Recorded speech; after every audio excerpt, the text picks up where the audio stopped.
session is entitled Contemporary Peripheral Islamic Thought, and we have two speakers here today. As I've just explained, we originally had three, but one of them had to drop out. The first is Ahmed Amir Mohammed Faiz, who's going to talk about Ṭaha Jāber al-ʿUlwānī, the Besieged Methodological Reformist. We have 15 minutes, and then there will be 10 minutes for questions and answers. The floor is yours. Hello everybody, thank you very much for your attendance. Yeah, as you see, the title is Ṭaha Jāber al-ʿUlwānī, Besieged Methodological Reformist. One, he said it's besieged, and one is methodological reformist, and what kind of reform he attempted to do. We shall see in the next slide.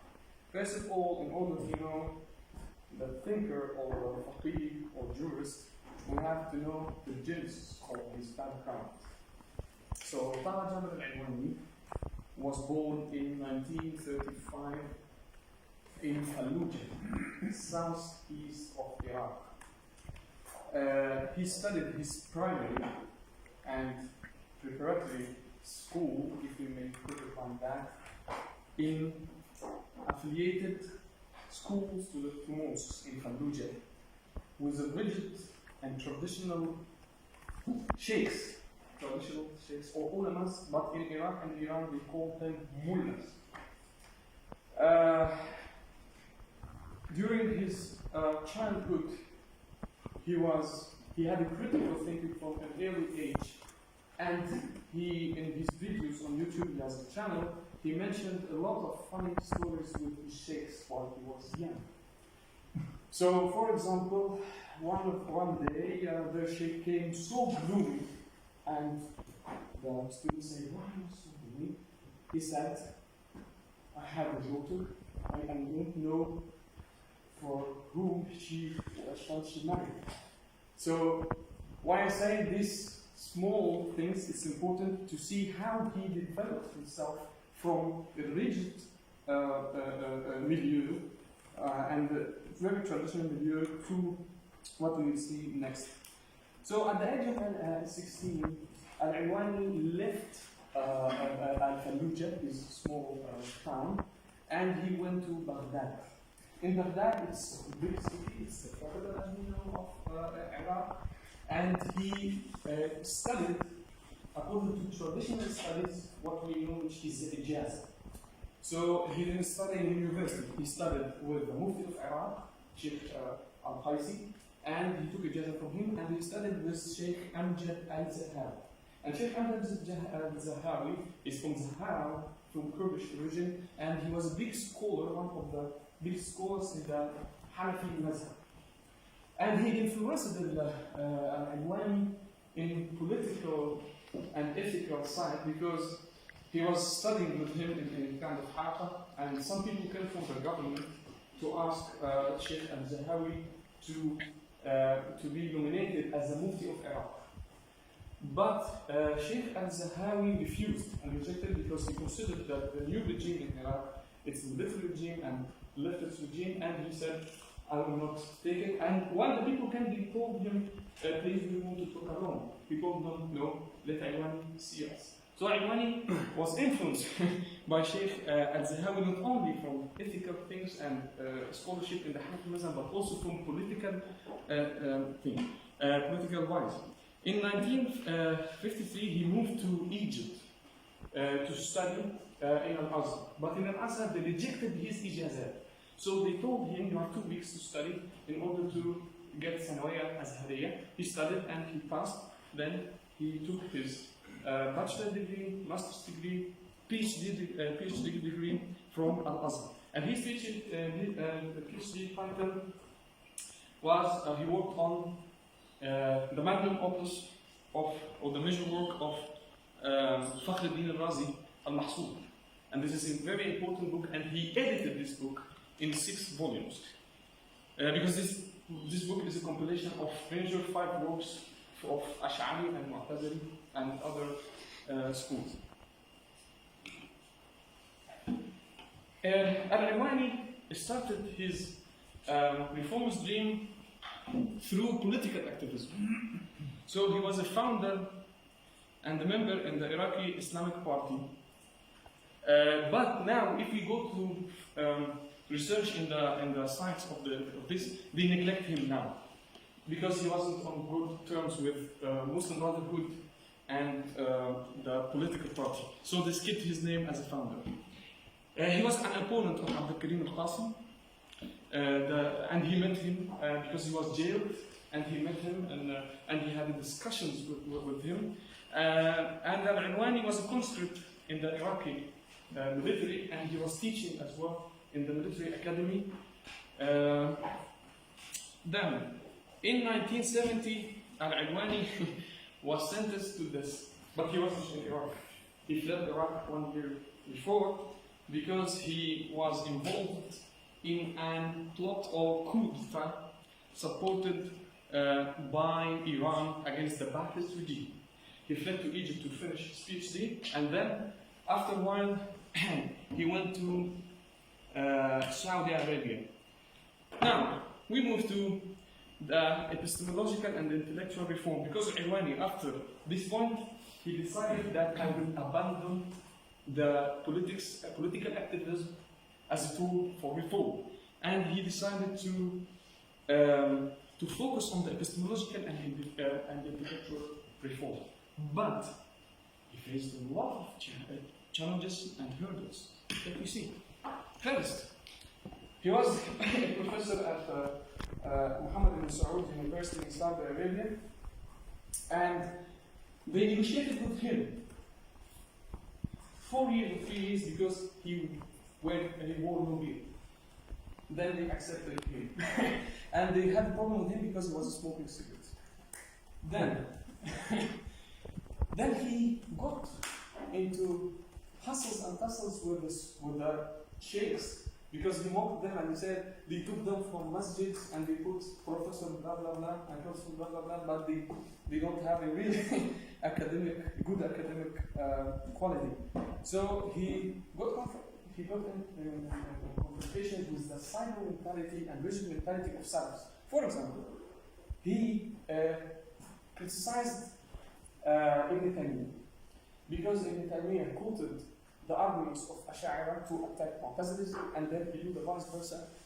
So one of the professors in Saudi Arabia, Ibn Taymiyyah, is one of the strong for the Salafists. They wrote a report against him to kick him out of Saudi Arabia. But al-ʿUlwānī, due to his political relationships with the king of Saudi Arabia and the prince of Medina, because he told them that Iran, don't rely on Iran because Iran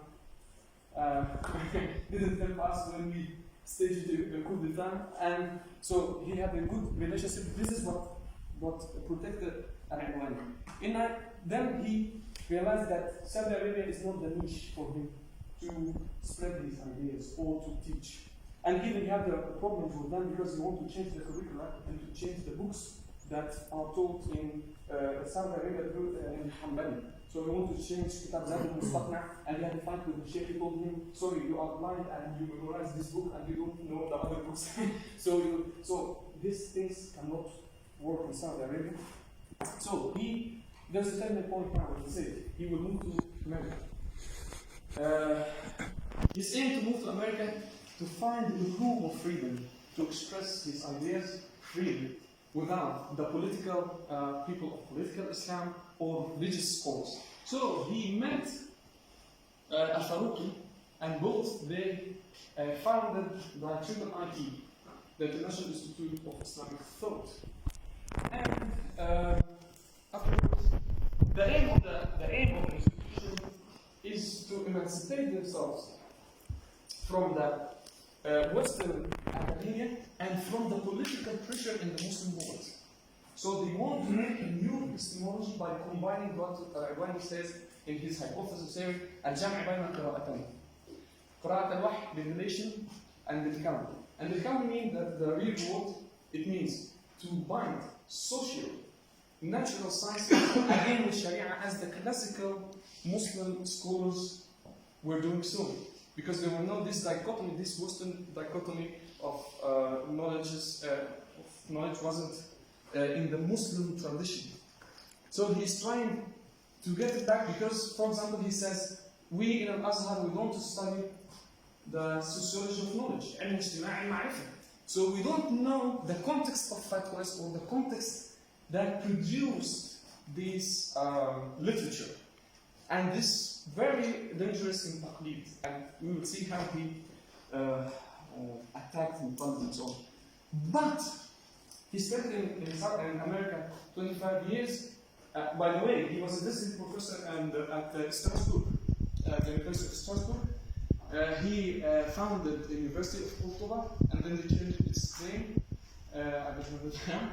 And he founded the Islamic University in Malaysia. But in the aftermath of 9/11, the FBI installed his home and took his books and took his wife, which is academician. She was a political scientist, and from then, most of the time he was spending his time in Egypt and the Middle East, especially in Zamalek, where he inherited his wife because she was affected by when the police, the FBI stole and so on. So again, the political thing affected Al-ʿUlwānī as a whole. The methodological problems in the Muslim tradition, Ṭaha Jāber al-ʿUlwānī called for revising and rebuilding Sharia sciences. So this is a radical change. Muhammad Abd didn't say so, or Bashir didn't dare to say so. And his book on the side, Al-ʿUlwānī, by the way, he wrote more than 40 books and several articles. His Reformist project and the rejection and the resistance of traditionalists. The first problem he saw in the tradition, Muslim fiqh, tradition, what I mean by tradition, usul, hadith, fiqh. The marginalization of the Quran.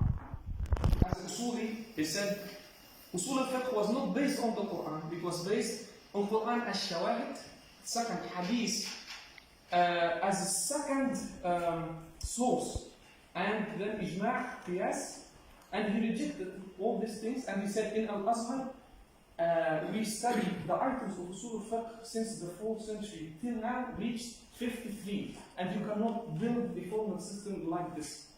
And he saw another problem in the tradition, the interference of the logic, Greek logic, in Usul al-fiqh especially. And these things made Muslims live inside the language, and they don't take the context of the real words in. So it makes it formal debates, and we are trying to find the rulings without taking care of maqasid, the holistic approach. So what makes Al-ʿUlwānī different? That he sees the holistic approach of Sharia, of the Quran, and how to approach the text as in one unit. So he sees that some pseudosciences like Ulūm al-Quran, like Ilm al-Kalam and Tafsir, he didn't consider it as sciences at all. Because from inside the tradition, Muslim scholars took 10 conditions for the conditions for science to be science. So from his perspective, these sciences lack these points. So he called for rebuilding usul fiqh upon the Quran first. But how to approach the Quran? To approach the Quran as one unit. He disregarded Makki, Madani, and he said in one of his videos that Ulūm al-Quran was a hindrance to understand the Quran, and the fragmentation of the Quran and the eclectic way of shawahid will lead that you can impose any meaning you want to the text without taking into consideration in total the holistic approach and the holistic purposes which we say Tawheed, Tazkiyah, Umrah. So he says that in order to avoid the liquidity of furu' ramifications of fiqh, we have to put a methodology and to abandon mazhabiyya, because mazhabiyya is subjective. So as a mujtahid, in order to test Islamic stability, verifiability, and falsifiability according to Kant Popper. So he said, if we don't have universal criteria in order to control all the ramifications, while the traditionalists, they focus on hukm shari, halal, haram, fatwa, but they don't know what is the reason for haram, what is the context, how to apply these rules. Because they are out of history, as we believe. he called for the revising hadith. But some Salafists, they are so angry at him, or so provoked from him, because they called that he's Qur'ans. But he said, I didn't say that we will abandon hadith, but we have to criticize according to the rules of muhaddis who perverted from their rules of Islam and the Islam transmission and method shall be criticized by the Quran as the primary source and the point of departure. And I mentioned the combination of two readings. I think I don't want to elaborate more about controversial opinions for Al-ʿUlwānī. The first thing, the rejection of the rejection of the legislative autonomy, استقلال السنة بالتشريع. He rejected this, and there's a fatwa in Al-Azhar that, yeah, there is debate, there are two opinions. Refutation of the theory of abrogation. He's not the first one to say abrogation. We have Al-Asqalani from the 4th century. We have a lot of scholars like Abu Zur'a, Sheikh Al-Ghazali, and others, PhDs in Azhar. Opposing the stoning, these are important things. The stoning in Islamic law, he said these are from Jewish tradition because the hadith was talking about something else, and the Islam is uncertain and subjective. This is problematic issues in the Rijal. Opposition of stoning and disapproval of Ridda. And he wrote a book, La Ikrah fi Din. And he said, why when I write in America, the people are reading Khalid al-Fadl and all this, so he feels that he's Besieged because he was from traditional background. So he said that Ridda doesn't exist and it contradicts 200 verses in the Quran. And who wants to read his book, La Ikrah fi Din, gets it. And this book is not it's published. Jizya. He said that jizya is okay. Sorry, it's a lot of things I have to. Okay. A conclusion. Ṭaha Jāber al-ʿUlwānī had a conviction that fiqh tradition was a product of a different age, and it has little to do with our modern challenges, because he lived in America and he was suffering from the fatwas, or the problematic fatwas that they trying to do shopping, eclectic shopping and cherry picking from the verse without understanding or studying, he said, tafkik, the construction of waqā'. The second thing, Al-ʿUlwānī believed that the traditional institution, Azhar, Zaytuna, they don't produce scholars. And I have videos with that. They produce civil servants and muqallids. The centralization of the Quran, what is the point of departure, and the critical gauge for revising the tradition from inside itself. And then finally, Al-ʿUlwānī is I consider that he is an exceptional figure, since he combined between the knowledge of tradition and its problems from his youth, and knowing the West, as he lived in America and lived in other things, and he was, as I've said before, that he was a visiting professor. By the way, he was in America in the interface, this is chair of Al-ʿUlwānī and the Christian dialogue in America. Thank you.